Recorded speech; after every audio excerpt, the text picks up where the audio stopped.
Macarons traditionnels ou pâtissiers, faites vos jeux. À base d'amandes, de sucre et de blanc d'œuf, ce petit gâteau sec à la croûte légèrement craquelée mute au milieu du 19e siècle. Le gerbet, constitué de 2 biscuits lisses, abrite désormais une fondante ganache. Cette création reviendrait à Pierre Desfontaines, petit cousin de Louis-Ernest Ladurée. Ladurée et le nôtre se livrent une bataille sans merci pour proposer le meilleur macaron de Paris. Abricots, gingembre, pistache kumquat, au-delà d'accords audacieux, les pâtissiers redoublent de créativité pour faire du macaron un macaré. De l'italien macarone ou du grec macaria, l'origine du macaron est incertaine.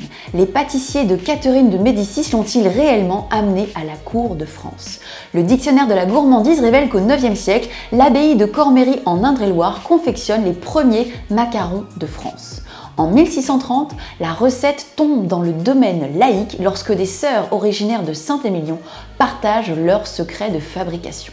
En 1660, Louis XIV épouse l'infante d'Espagne à Saint-Jean-de-Luz, l'occasion pour le macaron de mettre officiellement un pied à la cour de France grâce à la maison Adam. Également présent en Picardie et en Poitou-Charentes, la terre de prédilection du macaron reste la Lorraine. En 1792, 2 sœurs bénédictines confectionnent à Nancy des macarons pour payer leur loyer. La rue H restera le repère des macarons lovers. Apprécié de la noblesse et du clergé, le macaron se démocratise au milieu du 19e siècle. Il s'invite aux tables de jeu pour devenir la mise et le gain des joueurs heureux. Jusqu'à 15 tonnes de macarons s'écoulent ainsi. Et au moment des fêtes patronales, la production double.